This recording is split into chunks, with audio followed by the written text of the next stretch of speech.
നമസ്കാരം. മുൻ DGP R ശ്രീലേഖയെ Thiruvananthapuram മേയറാക്കും എന്നായിരുന്നു ആദ്യ റിപ്പോർട്ടുകൾ.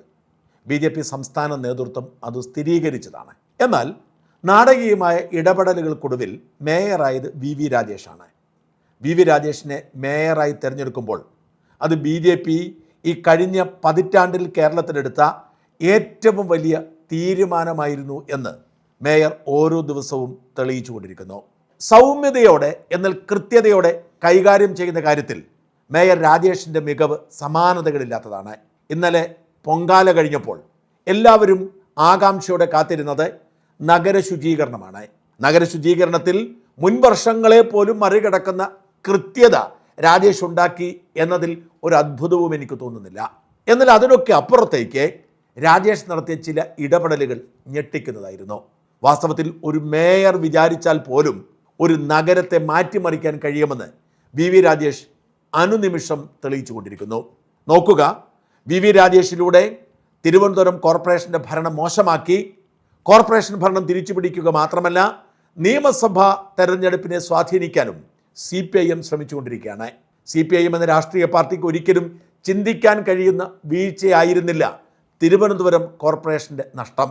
അതുകൊണ്ട് തന്നെ ആ വിജയത്തിൻ്റെ ചുവട് പിടിച്ച് തിരുവനന്തപുരത്തെ 5 മണ്ഡലങ്ങളിൽ BJP അത്ഭുതം കാണിക്കും എന്ന ആശങ്ക നേതൃത്വത്തിനുണ്ട്. നേമം, വട്ടിയൂർക്കാവ്, കഴക്കൂട്ടം, കാട്ടാക്കട, തിരുവനന്തപുരം എന്നീ മണ്ഡലങ്ങളിൽ BJP അസാധാരണമായ മുന്നേറ്റം നടത്താൻ ഇടയുള്ളത്, അതിൽ 3 എണ്ണമെങ്കിലും ജയിക്കാൻ സാധ്യതയുള്ളതിൻ്റെ ഒരു അടിത്തറ തിരുവനന്തപുരം കോർപ്പറേഷൻ്റെ പ്രവർത്തന രീതിയായിരിക്കുമെന്ന് തീർച്ചയാണ്. നമുക്കറിയാം, തിരുവനന്തപുരം മുൾമുനയിൽ നിൽക്കുന്ന ദിവസമാണ് പൊങ്കാല ദിനം. ലക്ഷക്കണക്കിന് മനുഷ്യർ, കുറഞ്ഞത് 25-30 ലക്ഷം പേരാണ് എത്തുന്നത്, അതിൽ കൂടുതലുണ്ടാവാം. അത്രയും പേർ, അതും സ്ത്രീകൾ, തിരുവനന്തപുരം നഗരത്തിലേക്ക് എത്തുകയാണ്. ഇവരുടെ ശൗചാലയത്തിൻ്റെ കാര്യം മാത്രം ഓർത്തു നോക്കുക, അത്ര പ്രയാസമാണ്. അത് ജനങ്ങൾ ഒരുമിച്ച് നിന്ന് എല്ലാ ഗേറ്റുകളും തുറന്നിട്ട് എല്ലാ വീടുകളും തുറന്നിട്ട് സ്വീകരിക്കുന്നത് കൊണ്ടാണ്, എല്ലാ ജനങ്ങളും ഒരുമിച്ച് ഭക്ഷണം ഒരുക്കി കൊടുക്കുന്നത് കൊണ്ടാണ് ഇതൊരു കുഴപ്പമില്ലാതെ പോകുന്നത്. ഇത് CPIM വലിയൊരു ആഘോഷമായി കൊണ്ടു നടക്കാറുണ്ട്. CPIM വിശ്വാസികളല്ലെങ്കിലും ആറ്റുകാൽ പൊങ്കാല ജനങ്ങളുടെ ഉത്സവമായതുകൊണ്ട് CPIM ഭരിച്ചിരുന്ന നഗരസഭ ഭംഗിയായി അത് നടത്തുമായിരുന്നു. അതിൻ്റെ പേരിൽ പേരെടുക്കുകയും ചെയ്യുമായിരുന്നു. ഓരോ തവണയും പൊങ്കാല കഴിയുമ്പോൾ മേയറെയും മന്ത്രിയെയും ഒക്കെ പൊക്കിക്കൊണ്ട് വാർത്തകൾ വരും, ചാനലുകളിൽ റിപ്പോർട്ട് വരും. അതുണ്ടാവരുതേ എന്ന് CPIMന് വാശിയുണ്ടായിരുന്നു ഇക്കുറി.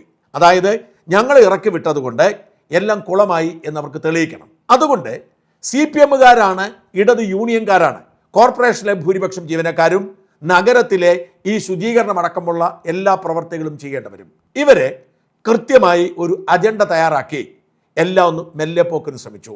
മേയർ രാജേഷിൻ്റെ നിലപാട് വെല്ലുവിളിയല്ല, എല്ലാവരെയും സഹകരിപ്പിക്കുക, എല്ലാവരും കൂടെ നിർത്തുക എന്നതാണ് രാജേഷിൻ്റെ നിലപാട്. രാജേഷ് അതിനെ മറികടക്കാൻ പലതവണ മീറ്റിങ്ങുകൾ നടത്തി. മേയറായി ചുമതലയേറ്റ ഉടൻ തന്നെ രാജേഷ് ആദ്യം വിളിച്ച യോഗം വാസ്തവത്തിൽ ഈ പൊങ്കാല നടത്തിപ്പായിരുന്നു. എക്കാലത്തും ഏറ്റവും വലിയ തലവേദനയായി മാറുന്നത് റോഡിൻ്റെ നിർമ്മാണ പ്രവർത്തനങ്ങൾ പൂർത്തിയാക്കുന്നതാണ്. പൊങ്കാല ദിവസം രാവിലെയൊക്കെയാണ് പലപ്പോഴും ടാറിങ് പൂർത്തിയാവുന്നത്. പകരം രാജേഷ് ഫെബ്രുവരി 15 എന്നൊരു തീയതി ഫിക്സ് ചെയ്തു. അത് കൃത്യമായി നടപ്പിലാക്കി. ഇതിനിടെ ഡൽഹിയിൽ പോയപ്പോഴും അത് മോണിറ്റർ ചെയ്തു. 15-ന് പകരം 17-ന് തീർത്തു. അങ്ങനെ എല്ലാം ശരിയാക്കി കൊടുത്തു. ജീവനക്കാർക്കൊപ്പം നിന്നു. എന്നാൽ മെല്ലെ പോക്കിനുള്ള സാധ്യത തെളിഞ്ഞു. ശുചീകരണ തൊഴിലാളികൾ അവധിയെടുക്കാൻ ഒരു നീക്കം നടത്തി. കുടിവെള്ളം ബോധപൂർവം ചിലർ അട്ടിമറിച്ചു. ഇതിനെയൊക്കെ അപ്പോൾ മറികടന്ന് രാജേഷ് മുന്നേറി. കുടിവെള്ളത്തിൻ്റെ പ്രശ്നം പരിഹരിക്കാൻ പ്രൈവറ്റ് ടാങ്കറുകൾ കോർപ്പറേഷൻ തന്നെ വാടകയ്ക്കെടുത്ത് എല്ലായിടത്തും എത്തിച്ചു. ശുചീകരണ തൊഴിലാളികൾ പണിമുടക്കുന്ന സാഹചര്യം ഉണ്ടാകുന്നത് ഒഴിവാക്കാൻ 3000 ശുചീകരണ തൊഴിലാളികളാണ് ഇക്കുറി ഒരു ദിവസത്തേക്ക് ഹയർ ചെയ്തത്. ഒപ്പം എന്തെങ്കിലും ഒരു സാഹചര്യം ഉണ്ടായാൽ ഇടപെടാൻ സേവാഭാരതിയെ റെഡിയാക്കി നിർത്തി. എല്ലാം മോണിറ്റർ ചെയ്യുന്നുണ്ട്. എവിടെയെങ്കിലും കുറവുണ്ടെങ്കിൽ സേവാഭാരതി രംഗത്തെത്തും. അങ്ങനെ വളരെ കൃത്യമായി ആസൂത്രണം നടത്തി. മേയറും കോർപ്പറേഷൻ സെക്രട്ടറിയും ആരോഗ്യ സ്റ്റാൻഡിംഗ് കമ്മിറ്റി ചെയർമാനും ഒക്കെ പല വാഹനങ്ങളിൽ നഗരത്തിൽ ചുറ്റിക്കറങ്ങിക്കൊണ്ടിരുന്നു. എവിടെയെങ്കിലും എന്തെങ്കിലും പ്രശ്നമുണ്ടെങ്കിൽ അപ്പോൾ തന്നെ ഇടപെടുക എന്നതായിരുന്നു രീതി. സേവാഭാരതിയുടെ വോളണ്ടിയേഴ്സ് ഉണ്ട്. എവിടെയെങ്കിലും മെല്ലെപ്പൊക്കുണ്ടെങ്കിൽ അപ്പോൾ അറിയിക്കാൻ. അപ്പോൾ അവിടെ ആളുകളെത്തും. ആവശ്യമെങ്കിൽ സേവാഭാരതിക്കാരെത്തും. സേവാഭാരതിയുടെ ആവശ്യം വന്നില്ല. കൃത്യമായ പദ്ധതിയിൽ വൈകുന്നേരം 8:30 ആയപ്പോൾ എല്ലാം ശുചിയാക്കി.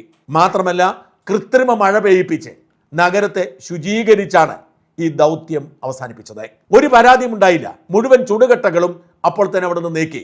മേയർ ആര്യ രാജേന്ദ്രൻ തുടങ്ങി വെച്ച ഭവന നിർമ്മാണ പദ്ധതിയിലേക്ക് അത് തുടരാൻ തീരുമാനിച്ചു. അത് രാജേഷിൻ്റെ രീതിയാണ്.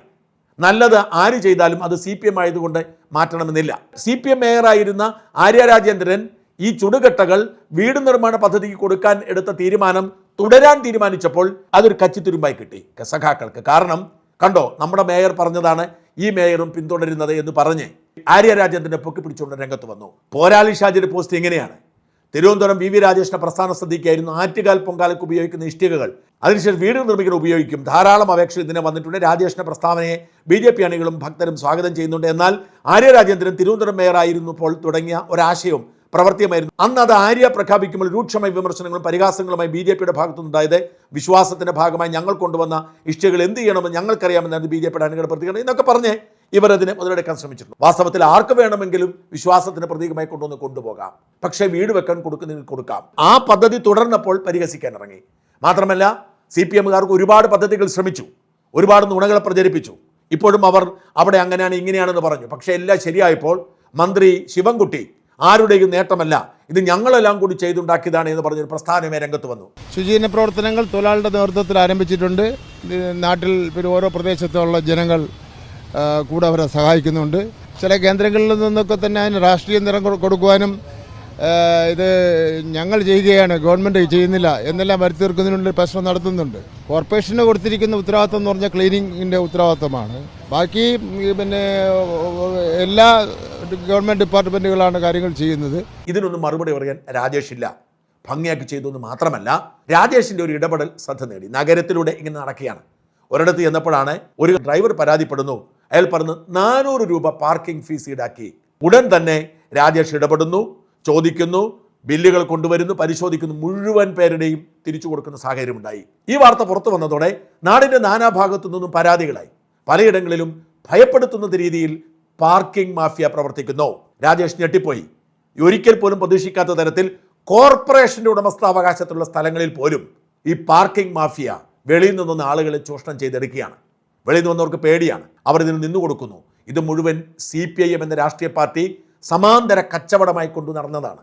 ഓർക്കണം, ചില സ്ഥലങ്ങളൊക്കെ കാട് പിടിച്ച സ്ഥലങ്ങളൊക്കെ വെട്ടി നിരത്തിയാണ് നിയമവിരുദ്ധമായി അനുമതിയില്ലാതെ പാർക്കിംഗ് ഗ്രൗണ്ടുകൾ ഉണ്ടാക്കി ഫീസ് വാങ്ങിയത്. എന്നാൽ കോർപ്പറേഷന്റെ കയ്യിലുള്ള സ്ഥലങ്ങളിൽ പോലും ഇവർ പണം പിരിച്ച സാഹചര്യമുണ്ടായി. രണ്ടുദാഹരണം രാജേഷിന്റെ ഇടപെടലിനെ ഞെട്ടിക്കുന്നതാണ്.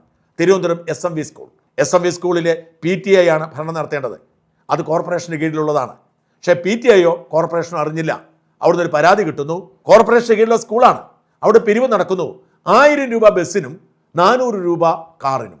അവിടെ ചെന്നപ്പോൾ PTA പ്രസിഡന്റും ഹാഷിം എന്ന് പറയുന്ന ഒരാളും അവിടെയുണ്ട്. ഈ രണ്ടുപേരും സ്വന്തമായി രസീത് അടിച്ചിട്ട് പണം പിരിക്കുകയാണ്. അത് സ്കൂളിൻ്റെ പ്രിൻസിപ്പൽ അറിഞ്ഞിട്ടില്ല, ഹെഡ് മാസ്റ്റർ അറിഞ്ഞിട്ടില്ല, PTA കമ്മിറ്റി അറിഞ്ഞിട്ടില്ല, സർക്കാർ അറിഞ്ഞിട്ടില്ല, മന്ത്രി അറിഞ്ഞിട്ടില്ല, കോർപ്പറേഷൻ അറിഞ്ഞിട്ടില്ല, ആരും അറിഞ്ഞിട്ടില്ല. അവർ ഒരു രസീത് അടിച്ചിട്ട് പണം പിരിക്കുക. ആ പണമെല്ലാം തിരിച്ചു പിടിച്ച് ആളുകൾക്ക് കൊടുത്തു. ഹാഷിമിനെ പൊക്കി. ഹാഷിമിൻ്റെ മുഴുവൻ പോക്കറ്റിൽ നിറച്ച് പണമാണ്. ആലോചിച്ച് നോക്കൂ. അതായത് രസീത് അടിച്ച് അവർ പണം പിരിച്ചുകൊണ്ടിരുന്നു. അപ്പോൾ തന്നെ തമ്പാനൂർ പോലീസിനെ ഏൽപ്പിച്ചു. മന്ത്രി ശിവൻകുട്ടിയുടെ ഓഫീസിൽ വിളിച്ചു. അവരും ഇടപെട്ടു എന്നാണ് പറയുന്നത്.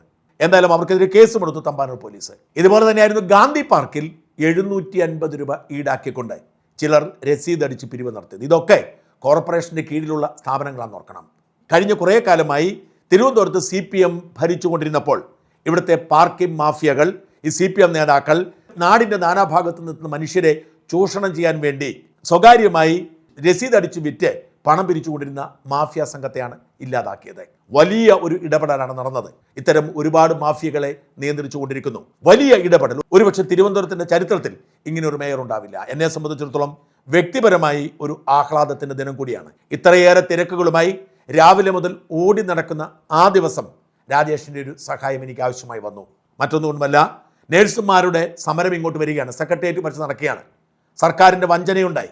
മന്ത്രി വീണ ജോർജ് പക വീട്ടാൻ വേണ്ടി ഇടപെട്ടതോടെ നിശാഗന്ധി ഓഡിറ്റോറിയം റദ്ദാക്കപ്പെട്ടു. നഴ്സിംഗ് കൺവെൻഷന് ഒരിടമില്ലാത്ത സാഹചര്യമുണ്ടായി. ആ ഇടമില്ലാത്ത സാഹചര്യത്തിൽ എന്തെങ്കിലും ഒരു പരിഹാരമുണ്ടാവണം. ആ പരിഹാരത്തിന് വേണ്ടി ഞാൻ ഇന്നലെ രാജേഷിനെ ആദ്യം തന്നെ വിളിക്കുന്നു.